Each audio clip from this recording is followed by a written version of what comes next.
Hello friends, welcome back to my channel. मैं शिवांगी सिलाई time में आप सभी का स्वागत करती हूँ। तो देखिए यहाँ पे हमारे ये पास इस तरीके से ये फैब्रिक है कि दोनों साइड इसमें बॉर्डर है। ये कॉटन का मटेरियल है और यहाँ पे हमको हाफ मीटर फैब्रिक लगा था। ये हम बना रहे हैं 1 ईयर बेबी गर्ल के लिए। तो देखिए इसको इस तरीके से हमने फोल्ड कर दिया, दोनों बॉर्डर को नीचे की साइड करा, फिर ये साइड से फोल्ड कर दिया। तो देखिए 4 फोल्ड हो गया है। चौड़ाई यहाँ पे 8 इंच और लंबाई यहाँ पे 17 इंच है। ठीक है, तो ऊपर हम अलग से थोड़ा सा बेल्ट अलग से लगाएंगे क्योंकि फैब्रिक हमारे पास इतना बचा था, तो हमने इस तरीके से बेल्ट अलग से यूज़ कर लिया। अब यहाँ पे क्रॉस लेंथ हमने 7 इंच ले लिया है और चौड़ाई यहाँ पे हमने 1 इंच ली है। ठीक है, तो देखिए इस तरीके से मिला लिया और यहाँ पे शेप दे दिया है। यहाँ पे थोड़ा सा हम हाफ इंच और ले लेते हैं, तो टोटल हम यहाँ पे 1.5 इंच की चौड़ाई रख लेते हैं। ठीक है, तो थोड़ा सा ठीक रहेगा। अब यहाँ पे हम नीचे बॉटम फिटिंग के लिए निशान लगाएंगे, तो हमने यहाँ पे 4 इंच पे निशान लगाया है और 1 से 1.5 इंच के करीब यहाँ पे आपको लूजिंग ले लेना है। ठीक है, क्योंकि ये कॉटन है तो थोड़ा बहुत श्रिंक भी हो सकता है। अब इसको इस तरीके से हमने मिला दिया है और थोड़ा सा हाफ इंच अंदर से गहराई भी दे दी है। तो अब हम कर लेते हैं इसकी कटिंग। तो देखिए पैंट बनाना बिल्कुल ईजी है, हमने कई बार आपको बताया है। और अगर आपको किसी और साइज़ में पैंट चाहिए है तो आप कमेंट करके ज़रूर पूछ सकते हैं। ठीक है, तो देखिए इस तरीके से हमने कटिंग कर ली और ऊपर ये फोल्ड था तो इससे कर लेते हैं कटिंग यहाँ से। अब यहाँ पे बेल्ट के लिए देखिए यहाँ पे 13 इंच बचा है, जो कि सिलाई करने के बाद यहाँ पे 12 इंच बचेगा। ठीक है, तो हम 12 का डबल फैब्रिक ले लेंगे बेल्ट के लिए, यानी कि 24 इंच, और बेल्ट की चौड़ाई करीब हम 2 इंच रखेंगे। ठीक है, तो उसके हिसाब से हम ले लेंगे। तो अब दोनों क्रॉस एरिया को स्टिच करना है। तो देखिए यहाँ पे हमने किस तरीके से स्टिच करना है वो देख लेते हैं। तो ये इस तरीके से हमने हाफ इंच थोड़ा सा गैपिंग में रखा और नीचे वाले पार्ट को उसके ऊपर ओवरलैप कर लिया। तो इस तरीके से यहाँ पे क्या होता है, इसकी सिलाई बिल्कुल फिनिशिंग के साथ हो जाती है और अलग से आपको फिर यहाँ पे इंटरलॉक करने की ज़रूरत भी नहीं रहेगी। अब इसको खोलने के बाद ऊपर से एक सिलाई लगा लेंगे, टॉप स्टिच। ठीक है, देखिए इस तरीके से। तो ये यहाँ से वो जो सिलाई हमने करी वो भी दब जाएगी। अब ऐसे ही दूसरे वाले साइड पे भी करेंगे, तो यहाँ पे ऑटोमेटिक ही हाफ इंच ये कम हो जाएगा और नीचे वाला हाफ इंच बढ़ जाएगा। तो वो ओवरलैप करने के लिए आपको पहले से ही यहाँ पे एडजस्ट हो जाएगा। तो देखिए इसको भी ऐसे ही स्टिच कर लिया। अब इसे ओपन करने के बाद इसके ऊपर भी एक टॉप स्टिच लगा लेंगे।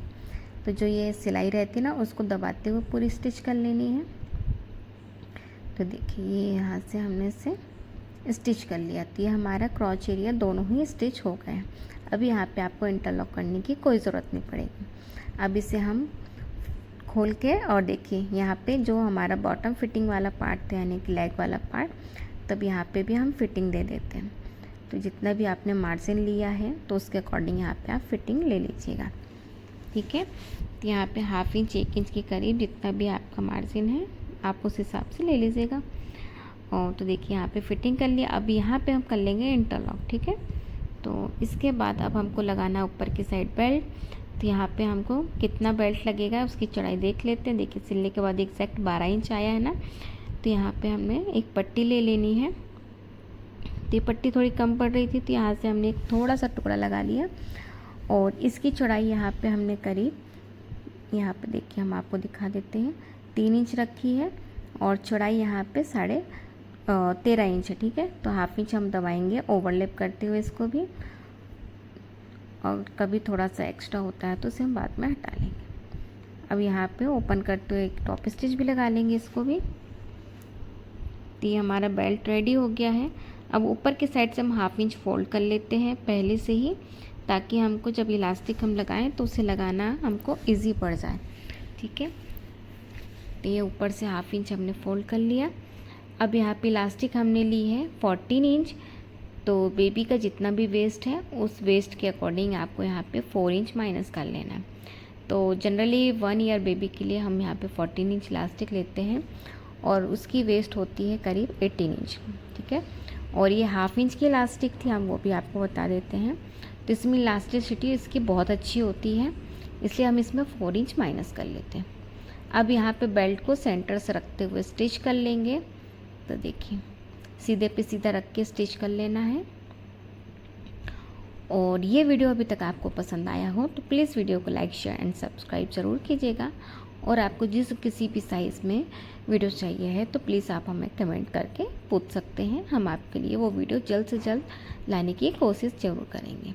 ठीक है, तो देखिए स्टिच हो गया है। अब इसको यहाँ पे बेल्ट को ऊपर की साइड फोल्ड कर लेंगे, यानी कि नीचे की साइड ये देखिए इलास्टिक रखेंगे और इसको यहाँ से फोल्ड करेंगे। ये जो हमने सिलाई करी थी तो उस सिलाई को अंदर दबा लेनी है ताकि यहाँ पे भी फिनिशिंग हो जाएगी। ठीक है, तो यहाँ पे भी कच्ची सिलाई नहीं दिखेगी, तो उस सिलाई को अंदर की तरफ दबाते हुए स्टिच कर लेंगे हम। तो देखिए इस तरीके से रखा। वीडियो थोड़ा हमने स्लो ही रखा है ताकि आपको समझ में आए और दिखे भी। तो देखिए पैंट वगैरह बनाना बिल्कुल इजी होता है क्योंकि ये बिल्कुल सिंपल होता है। इसमें ज़्यादा कुछ वो नहीं, मार्किंग और कुछ भी ज़्यादा नहीं रहता है। जब हम यही पैंट किसी बड़े के लिए बनाते हैं तो उसमें थोड़ा सा हमको ध्यान देना पड़ता है क्योंकि उसमें फ्रंट की कटिंग और बैक की कटिंग अलग होती है, बट छोटे बच्चों के लिए यहाँ पे सेम ही रहता है। ठीक है, तो देखिए इस तरीके से ये हम यहाँ पे बेल्ट लगा लेंगे। तो ये हो गया हमारा लगभग बेल्ट लग के रेडी। इसके ऊपर हमने जो ड्रेस बनाई है वो है अंगारखा पैटर्न में, और सेम पैटर्न हमने एक और बनाया था, वो 2 से 3 साल की बेबी गर्ल के हिसाब से बनाया था। ये वही सेम पैटर्न है बट ये 1 ईयर बेबी गर्ल के हिसाब से है, तो इसे भी आप देखिएगा ज़रूर। ठीक है, तो ये इस तरीके से हमारी बेल्ट लग के रेडी हो गई है। तो ये डिज़ाइन कैसा लगा, ये पेंट कैसा लगा, प्लीज़ कमेंट बॉक्स में कमेंट करके ज़रूर बताइएगा। बाय।